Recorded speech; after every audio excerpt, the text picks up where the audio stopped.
Today, we're going to look at how to navigate a lesson in your online courses.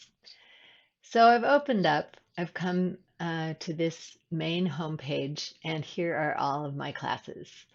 And today, I've looked at the grade book and I've decided to start out my day in language arts.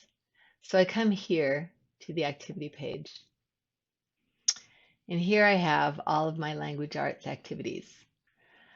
And you see here some green check marks, and these actually don't mean much because I just looked at these two courses for a few minutes and and green check marks were created. So I know that they aren't really finished. So these green check marks are really something that you can ignore. They don't really mean that you've finished uh, a lesson. And I know that I had opened this for a few minutes, so I'm going to look today at this lesson.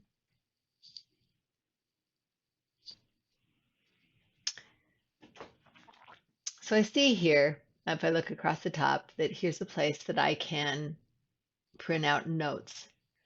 I can click here. Now for language arts, there are just instructions here about how to make my own notes using Cornell Notes. But for your other classes like science and social studies, when you click on this notes section, there will be guided notes that are very, very valuable to you. Most of your teachers require that you print out these notes and fill them out as you go through the lessons. And then you can use them when you take the exams. So they're really helpful. Here's a glossary of terms. It's all alphabetized. When you come to terms that you don't understand in the lesson, you can click there on the glossary, go right to the letter, and find what you're looking for. Whoops, go back into the lesson. All right, and so up here, we see that there are 7 main pages in the lesson. Within those pages, there may be some special activities and other interesting games or sometimes video, other things that will really enrich the lesson. So it's always more than that many pages. And so there are various ways of accessing the pages in the lesson. If I've already been through the lesson and I just want to skip to a page, I can click on that.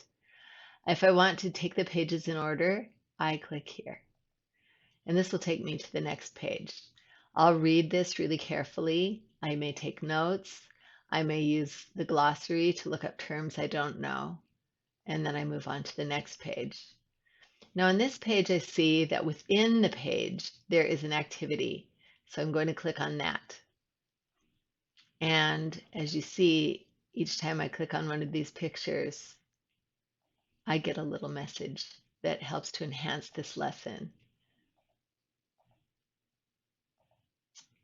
So there were 3 sub-activities within this page. When I'm finished with this, I'll go on to the next page. I'll read all the information on every page, taking notes. It should take me 45 minutes or so to get through this lesson. When I get to here, I see that there's a slideshow. So I click begin, and again, there's a 9-page slideshow on this page. So I'm going to go through each one. Sometimes they ask questions and I give answers. Up here, there's a good activity. I'm reading about cave exploring and spelunking. And then I get to here, and here's a little quiz. So they say the contributions of Big Fork's talented teens are making a large impact. Connect the cave club action with the effect that it has on the area. So creating maps, preserve and protect caves. That was incorrect. Creating maps assists with rescue missions, and it disappears, and so forth. I go through all of those activities, and it really reinforces the things that I'm learning. Once I've finished this activity within the activity, then I go on to the next page. We'll go ahead and skip to the next page. But when you're actually navigating the lesson, you'll go through every single page. The second to the last page is always a recap. This is a good place to go when you're preparing for a DBA or a discussion-based assessment with your teacher. It recaps the main points that you learned in the lesson, but certainly not everything. And finally, the last page of every lesson is where you'll find the assignment. So if I had gone through this lesson yesterday, I might come back today and go directly to page 7 where I can finish the activities in the lesson here. Now for this, there is not an assignment, there's a quiz. And so once I've read everything, I will click down here to next activity or here on this box, and it will take me to the quiz. I'll click start. I'll be able to take the quiz. If I took notes, I can use those notes while I take the quiz.